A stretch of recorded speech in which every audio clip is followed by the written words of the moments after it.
tribunal acá, había una decisión.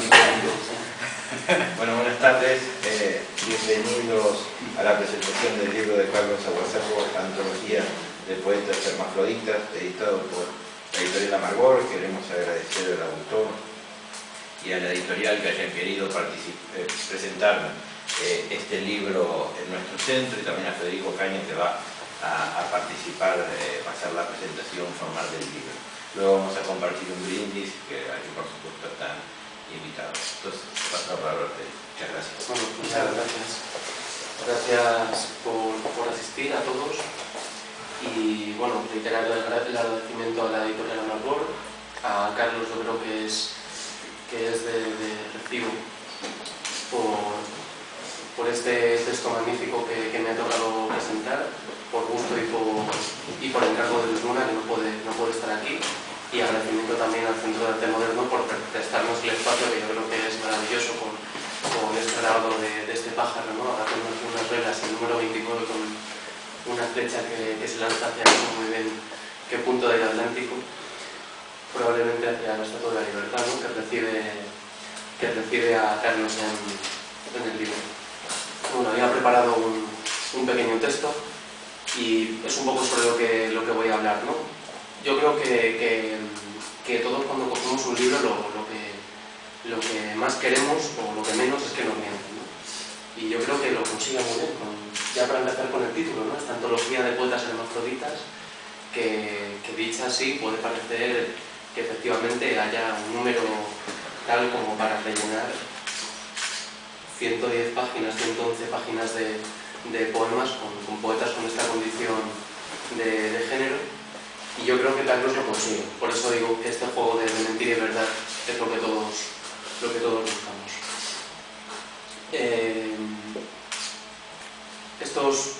Estos poetas hermafroditas, ¿no?, que aparecen en su poemario, son en realidad máscaras, ¿no?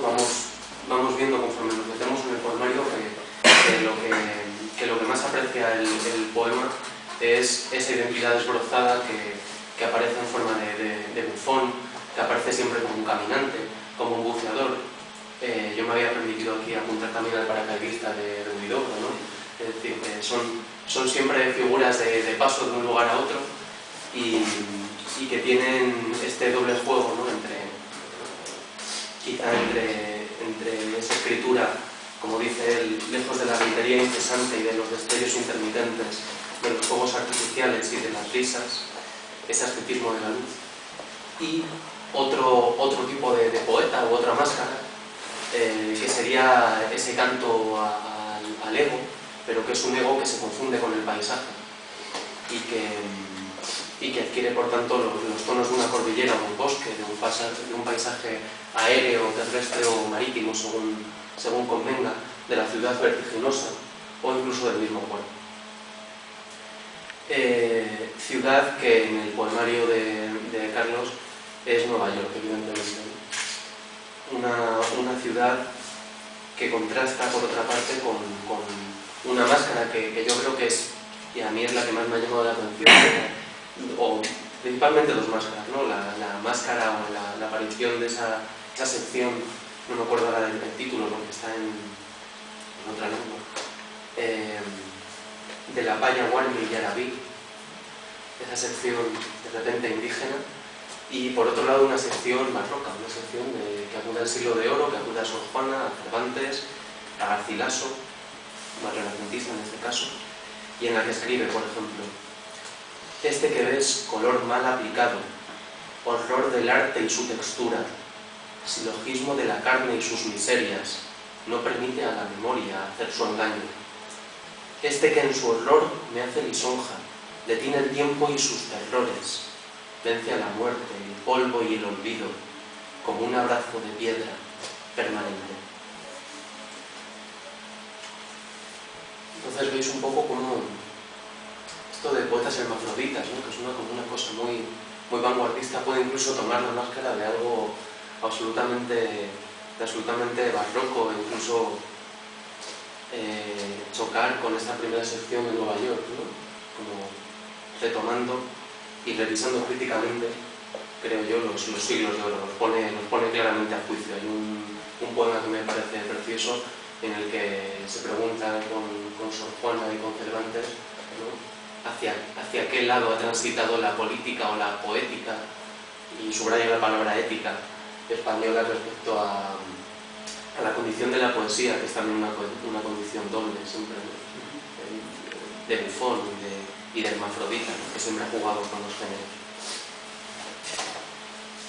Por tanto, se inserta en un espacio barroco, como el bufón casi de Velázquez, ¿no?, como ese bufón que reivindicaba María Zambrano, en el que decía que se había detenido en los infiernos, que es el lugar de la poesía, donde ella aparecía cargada de historias infernales. Pero también comprende una segunda transformación hermafrodita, que de nuevo pone en peligro este equilibrio difícil, y que toma un sentido totalmente distinto, que es el sentido del humor, ¿no?, el bufón y su sombra, ¿no? Es la risa nietzscheana que incluso se vuelve contra sí mismo, y donde antes decíamos paracaidista y caminante, ahora decimos bufón y su sombra, en vez de caminante y su sombra. Es el título de la última serie de poemas. El bufón, entonces, este bufón poético, es capaz de adoptar 1000 formas, capaz de colarse en 1000 géneros, desde el elegíaco de verso libre y el nocturno, hasta poemas de aparente carga social y que esconden la integración de la naturaleza. De los orígenes y la diferencia radical en el yo poético, algo en lo que el autor, Siria Vallejo, García Lorca, por citar dos ejemplos muy claros. Y bueno, permito contaros una anécdota personal, un poema de Lorca que siempre me pareció precioso porque fue de los primeros que conocí. El lagarto está llorando y la lagarta está llorando. El lagarto y la lagarta con delantalitos blancos han perdido sin querer su anillo de desposados, que fue un poema que... Eso, hay sonidito de plomo. Hay un sonidito. Aplomado. Aplomado, eso es. Este eco que aparece en tu poema fue un poema que me permitieron leer en la casa de García Lorca cuando yo tenía 7 años, simplemente porque me llamaba Federico. Es decir, que ya aparecí por allí, el guía me preguntó el nombre y le caí bien y me dejó un libro que había sido de García Lorca y pude leer el texto. Entonces, bueno, me resultó siempre me resulta muy grato encontrarme este texto, aunque sea un eco y un guiño, ¿no?, en un autor del otro lado del Atlántico todavía mejor, ¿no? Poeta en Nueva York. Eres un poeta en Nueva York. Dicen en este sentido, en el que, como os digo, puede ser un bufón, ¿no?, pero también un bufón nocturno y social. Si fuera un árbol, mis ramas harían una pirueta en busca de luz entre los edificios. Si fuera un árbol, mis raíces serían el remedo de esa pirueta. Me quedo inmóvil hasta que una paloma me caga la cara y me río, porque también me sé reír a cántaros.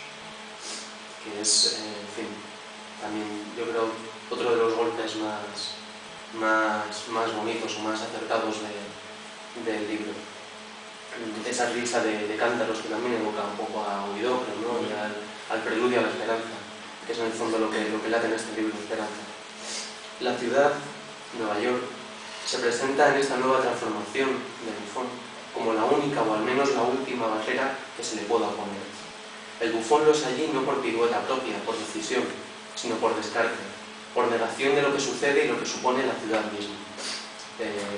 Siento haberos hecho esta pequeña trampa, pero esta es la primera parte del libro, es decir, lo primero con lo que se encuentra uno es con este desengaño ante la ciudad, como he dicho antes, vertiginosa y voraz. La piel, la cara, esa máscara que podría pertenecer a cualquiera, pero que fija en cada uno una forma particular, del mismo modo como el terreno determina el crecimiento o la altura de una planta o un animal, el cuerpo entero se descompone en el mero nombre.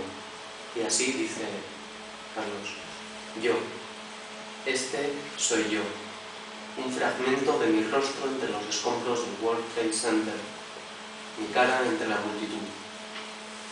Yo creo que justifica bastante, como os he dicho antes, la connotación hermafrodita del poemario, ¿no? Al final no dejamos de estar en Fragmentaria, que es también una ciudad utópica de rostros fragmentados, pero también se reivindica, yo creo, esa identidad, ¿no?, de fondo que late y que es la que permite que haya tránsito.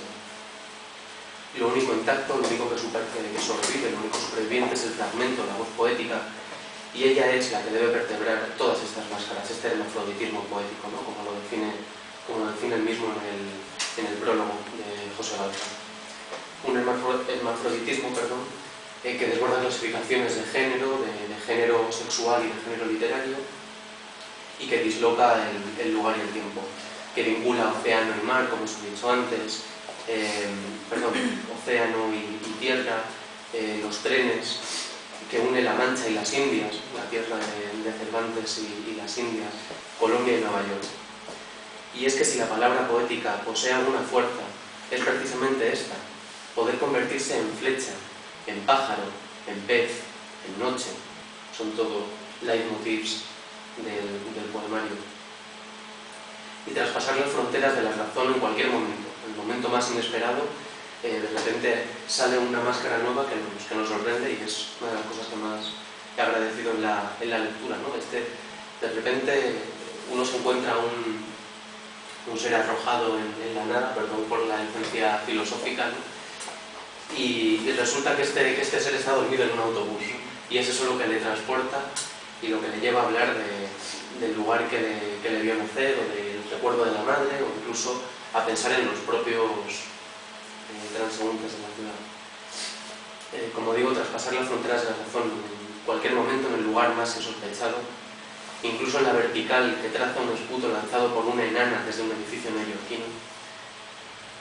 Dormido en el autobús, sueño con una palabra convertida en flecha, una pieza de hielo triangular capaz de cruzar el Atlántico, una paloma de viento frío y de agua que llegue hasta mi casa, una imagen translúcida que descienda sobre mi madre y le deje saber que estoy vivo.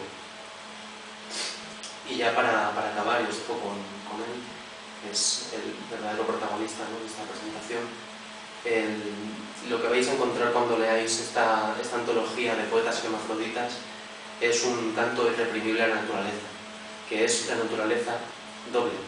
Por un lado, cargada de humor, cómplice del bufón que la colorea y la perfuma. Podríamos decir con Huidobro que en Aguasaco el adjetivo no mata sino que da vida, y que el poeta es un pequeño dios también, no lo había escrito pero como lo añado. Y por otro lado, nocturna y melancólica, ¿no? Es casi expresionista, cargada de un lirismo que atraviesa la voz propia y que me ha atravesado a mí, que atraviesa la ajena y espero que os atraviese a vosotros. Y acabo con estos versos que pueden atravesaros como esa flecha. La raíz de estos tallos me llega hasta el vientre, y en mi vientre una nuez, como una roca, tiene la forma del hijo que se rehúsa a salir, y cada día se interna más en el cauce, en el río de mi sangre. Bueno, sin más, os dejo con Carlos Aguasaco y esta estupenda antología de poetas hermafroditas.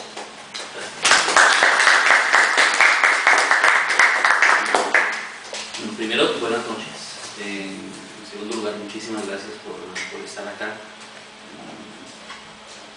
Sé que el clima no ayuda y para mí es un honor, en realidad, contar con su presencia. Somos pocos, así que supongo que esto, en lugar de hacer de esto algo acartonado, es mejor que sea una conversación, que sea más directo. Déjenme, antes de leer todo el libro, para que no me vuelvan a invitar, antes de leerles un par de poemas, déjenme hablar de la antología de poetas hermafroditas. La idea de la antología de poetas hermafroditas nació en España, curiosamente. En el año 2008 fui invitado al Otoño Cultural de Huelva. Que se pasa muy bien, ¿no? Que si te invitan, vete porque es delicioso. Entonces, en él yo siempre he sido o el último poeta de la generación anterior o el primero de la siguiente, pero nunca he estado en un grupo definido. Siempre viajo con escritores mayores, pero generalmente por mi fecha de nacimiento del 75 clasificaría, digamos, dentro del siguiente grupo, así que nunca estuve en ninguna parte y tengo la fortuna de compartir lecturas y viajes con escritores ya más establecidos que viven en la ciudad de Nueva York y que siempre me recomienda para que viaje con ellos. En cierto momento veníamos manejando desde Sevilla hasta aquí, hasta Madrid, y teníamos una discusión porque algunos de mis grandes amigos, bastantes de mis grandes amigos, hacen parte de la generación del 80, que es la generación donde la voz femenina llega a la poesía latinoamericana por primera vez, entonces irrumpe. Y bueno, hay una cantidad de circunstancias y antologías, yo mismo como editor elaboro antologías y no me incluyen porque soy hombre. Entonces, a veces tampoco me incluyen porque no nací en los Estados Unidos, pero no soy clasificable porque aunque soy ciudadano de los Estados Unidos, vivo en los Estados Unidos, escribo en español, entonces me rehúso a escribir en inglés, entonces tampoco soy americano.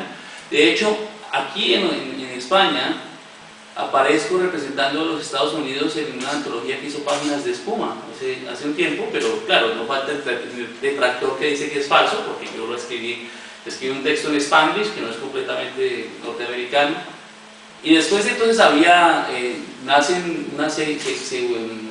genera todo este movimiento para hacer, no te puedo invitar a eso porque es que no eres gay, y tanto que llegó la cosa llegó a molestarme, de tanto convivir en esto llegó a molestarme porque claro, yo como académico, que es lo que soy profesor en la Universidad de la Ciudad de Nueva York, entiendo la importancia de la historia y reivindico, claro, de hecho doy charlas, ayer estuve hablando sobre esta generación del 80 en la Universidad Carlos III de Madrid, reivindico la importancia de la llegada de estas voces a la literatura. De hecho yo pienso que una escritora como María de Zayas, que vivió aquí mismo, merece ser estudiada más, que no ha recibido la lectura que merece. Pero sintiéndome excluido, lo que yo propuse fue lo siguiente. Yo dije, ¿por qué ya no hacemos una poesía que vaya más allá de esto? ¿Por qué no acabamos con esta necesidad, esta enfermedad moderna de leer la poesía y de escribirla pensando en que es un sujeto específico que se celebra a sí mismo, como Whitman, maravilloso Whitman, delicioso Whitman, pero ya fue Whitman? Nosotros deberíamos, la palabra poética, y si hay algo que nosotros debemos aprender de la lengua inglesa, es que muchas veces no distingues cuál es el género del sujeto, porque somos humanos, somos seres humanos. Entonces, bueno, yo dije, voy a hacer una antología de poetas hermafroditas, así como, para que ahora sí me inviten, para que ahora sí, voy a hacer una antología de poetas hermafroditas, porque todos se rieron, y después me quedé pensando y dije, claro, esto empata con otra idea que yo tengo, y es que desde mi punto de vista un libro, cada vez que tú comienzas un cuaderno de poemas, propones una nueva música, propones una nueva estética, tienes que recrear la manera de escribir, o de lo contrario te dedicas a hacer repeticiones culinarias. Hay muchos escritores, ustedes seguramente los conocen, que tienen bastante éxito, otros no tanto, que a lo que se dedican es a reescribir el mismo poema que les ha dado buen resultado. Y entonces es una receta, pues son cocineros del lenguaje, ¿no? Entonces uno ya sabe qué es lo que tiene que hacer, y casi que los académicos podemos, de hecho a eso me dedico yo encuentro paralelismos, equivalencias, y casi que uno puede hacer un algoritmo de la poesía. Esa no era mi intención. Yo soy un lector vallejiano, y yo lo que pienso es que cuando la música se agota, tengo que vivir como otro proceso para crear un libro que sea completamente diferente. Y en ese momento me di cuenta que el hermafroditismo literario no necesariamente era un argumento de cuando estás de manera y quieres discutir con los amigos en un coche y dices, voy a hacer una antología de poetas hermafroditas. Me di cuenta de que yo podía escribir una antología de poetas hermafroditas y que todos los poetas hermafroditas soy yo, o son yo, o ellas son yo. Así que esa es la primera propuesta del libro, es una propuesta para ir más allá del género, y para ser irreverente, proponer una forma de ver la poesía como algo que tiene que renovarse. Así que eso es. Bueno, ahora les voy a ocurrir con 50 poemas. Todo seguido. La primera parte del libro corresponde a los poetas del metro de Nueva York. Yo vivo en Nueva York desde 1999. Entonces, ese es el primer poema, lo escribo llegando a Nueva York. Y esta es mi respuesta a la ciudad. Nueva York. Este mundo es por definición desprecio y arrogancia. Gesto de asco y el asco de hombres hombro a hombro sentados en el tren. Mirada fija que en el punto medio se cruza sobre ti y en ti se disipa en un arabesco con forma de turbante. No es este mundo tu mundo, y lo es. La ciudad está allí para ser tomada, la ciudad está allí para derrocharse, para dar desprecio, para ser reflejo del hombre y el hombre. Para recordar que siempre, no importa dónde se mire, el calor de un lente te abriga con la discreción obscena de quien sin mirarte te observa. Sería necesario matar a John Lennon y afrontar el sarcasmo de sonreír a la cámara para que ella te denuncie en titulares de prensa 10 años continuos sin pagarte un centavo. Reírse como un loco y apestar a dinero, apestar como un loco y reírse del dinero. Nueva York no es a mí a quien saludas con tu antorcha encendida en el Atlántico.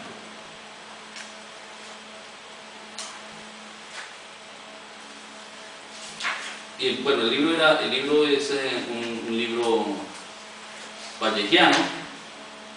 Quería responder a una de las cosas que leíste. Hay dos poemas. Ustedes saben que Nueva York es una ciudad muy vertical, ¿no? Pues uno camina, han estado, bueno, has estado en Nueva York, siempre que vivía allá, pero si has estado en Nueva York te das cuenta que la ciudad es muy vertical, entonces a veces de los edificios caen cosas, ¿sí? Te caen en la cabeza, ¿verdad? Entonces, bueno, no es un poema autobiográfico, sino que sucede esto: en Nueva York, a ras de tierra. La saliva de un hombre se convierte en granizo y cae desde los rascacielos directo hacia mi cabeza. ¿Debo creer que es una señal del cielo? Quisiera escupir de vuelta y hacerle tragar su miseria. Mis palabras son un viento frío que corta en las orejas. Es mejor callarse y seguir el camino en busca de albergue. Dormido en el autobús, sueño con una palabra convertida en flecha, una pieza de hielo triangular capaz de cruzar el Atlántico, una paloma de viento frío y de agua que llegue hasta mi casa, una imagen traslúcida que descienda sobre mi madre y le deje saber que estoy vivo. Pero pues obviamente después la voz poética sigue reflexionando y se hace la pregunta del libro: ¿y si la que escupe es una chica? ¿Qué pasa si la que escupe es una chica? ¿Lo tomaría yo de la misma manera? ¿Y si la que escupe es una chica? No sé. Pensaría que le he parecido atractivo y quiere marcarme para verme pasar desde su oficina. Creería que aguarda con un cigarrillo mentolado junto a la ventana de cristal como una cortina de corazón y dientes, una boca llena de saliva lista para saludarme, una garganta dispuesta a escupirme sus ganas, ilusiones solitarias, pasiones de alcoba, convulsiones, unos pulmones que exhalan fuego desde el vientre, una mujer gigante o una enana subida en una butaca, una mujer que sale a la calle en busca de una cabeza escupida, la neoyorquina solitaria que me ama desde las alturas, la dueña de esta goma de chicle con aroma de pasión femenina. Pensando en Vallejo, precisamente quería hacer un libro que fuera vallejiano. Entonces una de las cosas que sucede es que para los emigrantes, cuando llamas a casa siempre quieren saber cómo es Nueva York. ¿Cómo Nueva York? Y es como las películas. Sí, es como las películas, sí, de verdad. Pero como todas las películas al mismo tiempo. Entonces Nueva York es como las películas de los 70, de los 60, de los 40, de los 90, de los 2000. Todas las películas al mismo tiempo están ahí juntas. Entonces yo quería explicarle a mi madre, que nunca había viajado, que nunca se había subido a un avión, cómo era la ciudad. y encontré en Vallejo la inspiración, porque Vallejo escribe un poema a su madre desde París, para explicarle París. Entonces dije, bueno, yo soy ladrón, entonces lo voy a robar a Vallejo la idea, voy a hacer mi poema para explicarle a mi madre el lugar en el que yo vivo. Del buen sentido de una tela de César Vallejo. Debo decirte, madre, que existe un lugar en el mundo al que todos llaman Nueva York, un lugar alto y lejano y aún más alto que la iglesia en el cerro de Monserrate y sus palomas sonámbulas, más alto y lejano que el volcán en que pereció nuestra especie y sus cenizas azules quemando nuestros rostros mestizos, más viejo que yo mismo cuando fui a París a visitar a Vallejo, más alto que Vallejo, que ahora Valleja a ras de tierra, alto y lejano como yo visto desde abajo, cuando salto desnudo a nadar en el Hudson y encuentro inmigrantes tratando de alcanzar la costa. Sus cuerpos sin vida me hablan desde el fondo, y yo les hablo de ti, madre, de la mariposa que se fue de tu vientre, del día en que soñaste que yo era un enano. Madre, este lugar en el mundo al que todos llaman Nueva York no es París, pero tiene una dama francesa que le sonríe a Europa. Al otro lado del teléfono mi madre me desea primaveras, y aquí florecen las margaritas de plástico y sonríen las chicas con tetas de goma. Madre, no me ajustes el cuello para que empiece a nevar, sino para que cese de nevar. Déjame vagar por esta isla soberbia entre las luces del show business, embriagarme a solas con tu ausencia y comienza a vivir cansada de mí, ausente de mí, vacía de mí, sorda de mí, ciega de mí, muda de mí, insomne de mí. Bajo esta muralla de sombras yace un Titanic de granito y un niño que llora en los trenes subterráneos. La madre de otro hombre lo despierta y se acuesta en su cama. Nosotros, madre, somos de otro tiempo. Nuestra piel es cuero de tambor y jamás perderemos el acento. Bueno, el poema, pues, los poemas del Metro de Nueva York se acaban y yo después paso a hacer unos textos sobre un pintor, y luego hay uno de los poetas hermafroditas que es un poeta mozárabe que se está robando todas las ideas de las 1001 noches. Se ha dedicado a este poeta mozárabe que ha leído las 1001 noches completas, y entonces se ha dedicado a robar ideas de las 1001 noches. Entonces tiene unos versos como este poeta hermafrodita del pasado. Si ayer te elegí como coraza para librarme de mis enemigos, hoy eres la lanza y el acero con el que me atraviesa. Ignoras la cortesía del verdugo y vienes a mi encuentro sin afilar el hacha.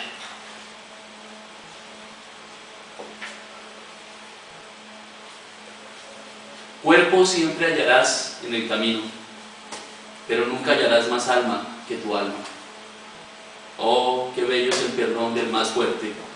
Libérate, salva tu alma de esta enfermedad. Las muertes casi todas son buenas, pero nunca hallarás más alma que tu alma.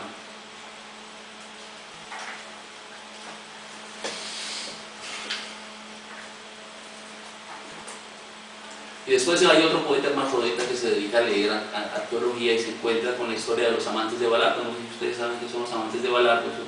Encontraron en Italia dos cadáveres que estaban abrazados uno al otro y que tenían una hoja de una cuchilla, pues como si hubieran cometido un suicidio ritual. Entonces están abrazados en forma de corazón y está la cuchilla ahí. Entonces yo digo,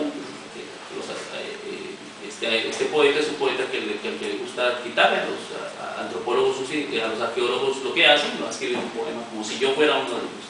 Los amantes de Balardo. Amor, ese miedo a morir con los ojos abiertos, lejos, en soledad, se desvanece en este abrazo de piedra. Aquí dormiremos en silencio bajo el tallo de la vid que se enrojece con la tibieza de tu sangre. 1000 veces usaría esta daga para seguirte, 1000 vidas con sus noches y sus muertes.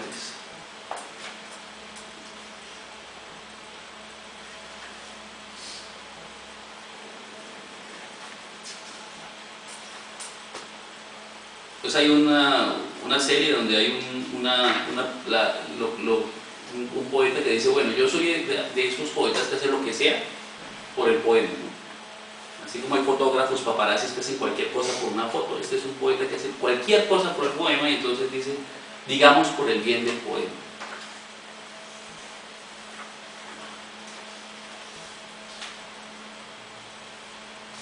Digamos por el bien del poema que mi negocio es estar desnuda, caminar desnuda por las calles del casco viejo y sonreír, con esa risa sabrosa del que se marcha.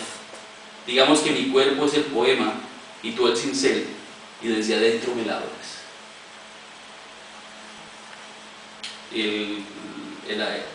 Después entonces sucede que me doy cuenta, mi nombre es Carlos Aguasaco.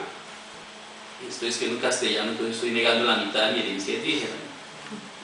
Entonces dije, voy a encontrar una poeta. Quise escribir en quechua, no pude obviamente, porque el quechua es muy difícil.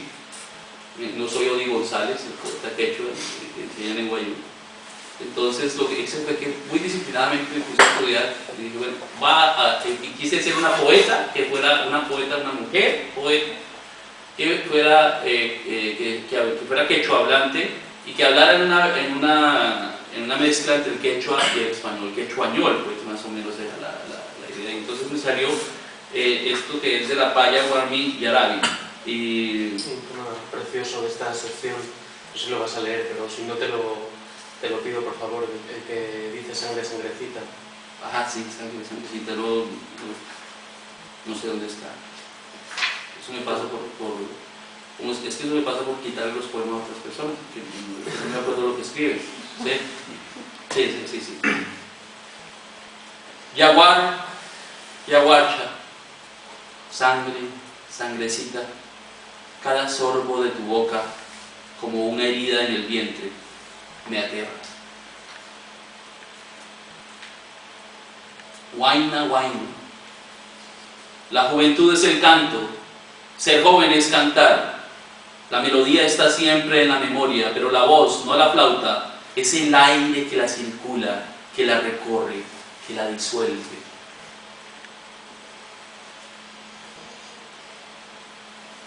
Uño, mi corazón, vasija de barro, se ha caído y hecho trizas. Insiste en palpitar. Justo ahora, cuando he vuelto a poner las piezas juntas, cada migaja en el lugar correcto, regresas.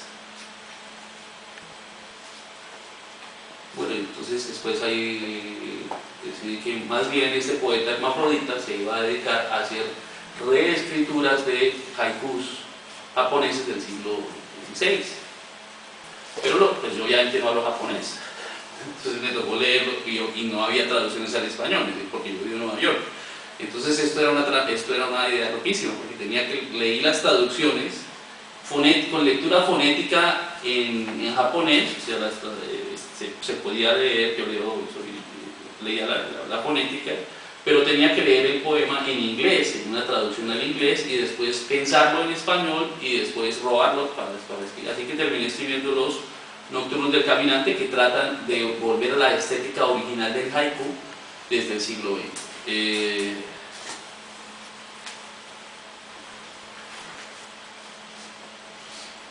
Ya que hablas del Atlántico. El aroma del vino es el mismo a ambos lados del Atlántico. Esta garganta no encuentra sosiego ni refugio en ningún rincón de la noche. El cielo, cobija de estrellas, se desliza en sentido contrario a mis pasos. Cada mañana me levanto con la misma miseria, el mismo sabor rancio en la garganta, la misma sed y este olor a cuerpo envejeciente. Este olor a almizcle que se hace más fuerte al mediodía. Este olor que hace olvidar la gravedad que habita el corazón de la tierra y anima a refugiarse en el vacío.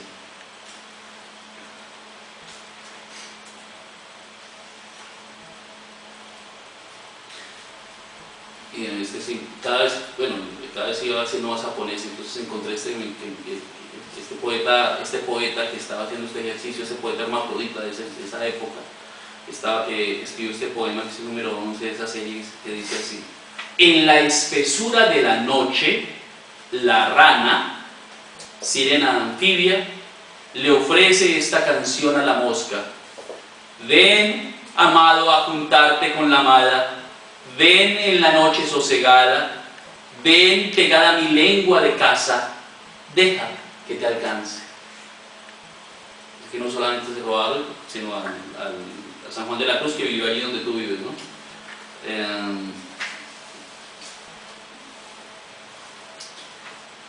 Se van y se acaban, y ya los poetas hermafroditas, bueno, hay más, lo que pasa es que he saltado un par de... Los poetas hermafroditas habían pasado por todas partes, y no encontraba yo... yo sentía que hacía falta, como en esta muestra de lo que significa la poesía para mí, que es un ejercicio de lectura. Yo creo, como Borges, que la parte más importante de la escritura es la lectura. Y para mí escribir es un gran pretexto para leer. Es el mejor pretexto para leer. Como para mí dar conferencias o escribir es un gran pretexto para hablar del siglo de oro. Yo siempre termino hablando del siglo de oro, siempre hablo de Sor Juana, siempre hablo de Sor Juana, siempre. Aunque no sé si ustedes conozcan, yo, en realidad mi carrera como académico tiene otra dimensión, es que yo hago estudios culturales. Yo escribo un libro sobre un superhéroe latinoamericano, que es el Chapulín Colorado. ¿Ustedes conocen al Chapulín Colorado? Bueno, pues entonces están enfrente de la persona que después del Chapulín Colorado sabe más que de todo el mundo del Chapulín Colorado. Mi libro, No contaban con mi astucia, sale este mes que viene por la Universidad Autónoma de Nuevo León en México, y será parte de la colección. Entonces yo me dediqué a estudiar el Chapulín Colorado, pero para hablar de Cervantes. Y hay una conferencia con la que viajo a las universidades de los Estados Unidos, que se llama Don Quijote, Batman y el Chapulín Colorado.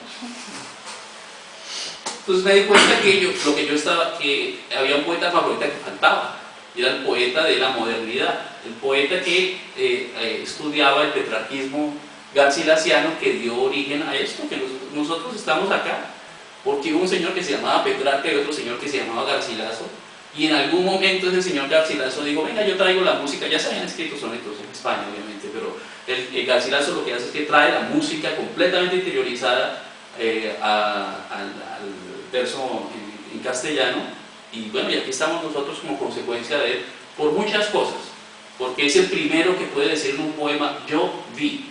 Por ejemplo, en el soneto a Dafne, Garcilaso dice: yo vi, y desde entonces legiones y legiones, y en este instante habrá por lo menos 3.000 o 4.000 personas escribiendo poemas que dicen yo vi, yo.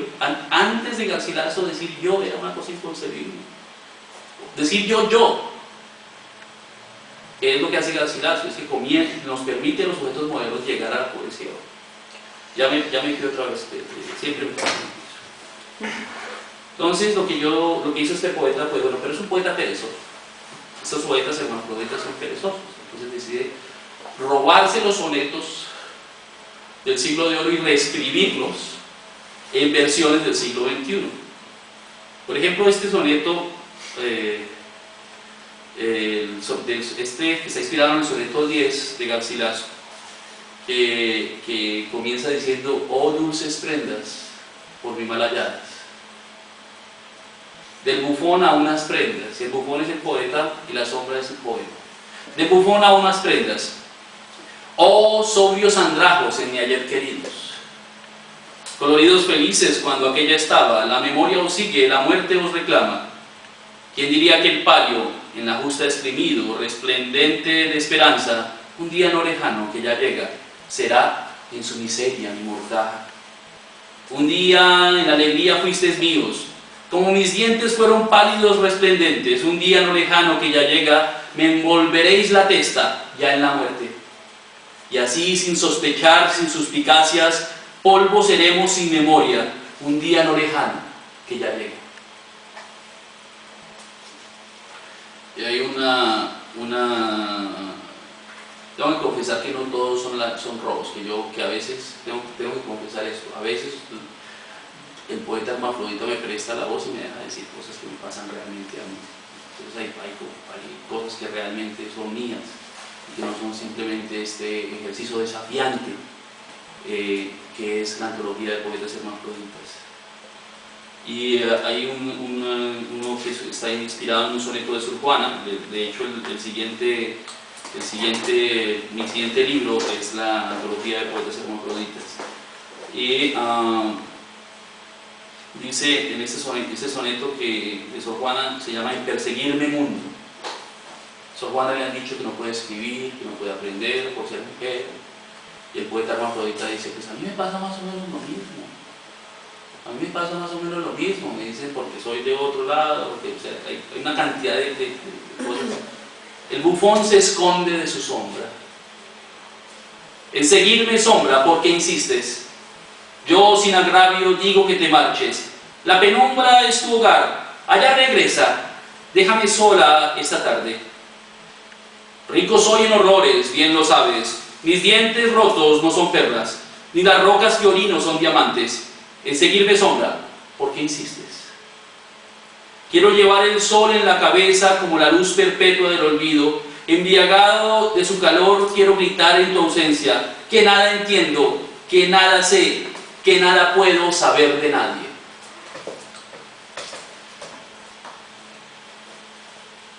Y uno de rabia,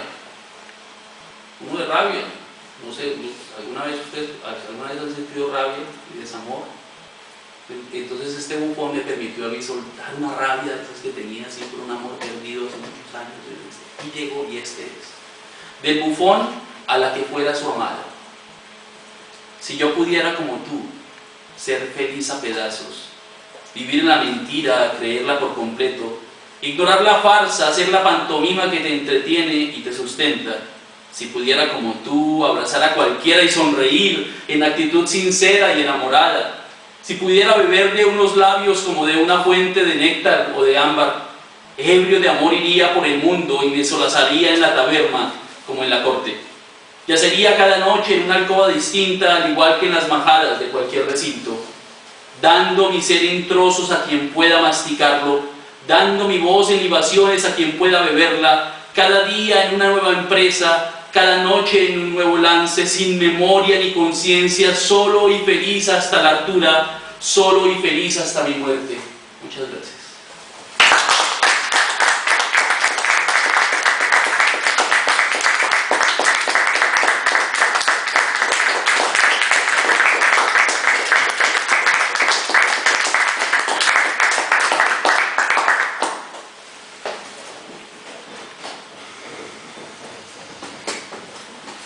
El aroma es igual en todas partes, ¿no?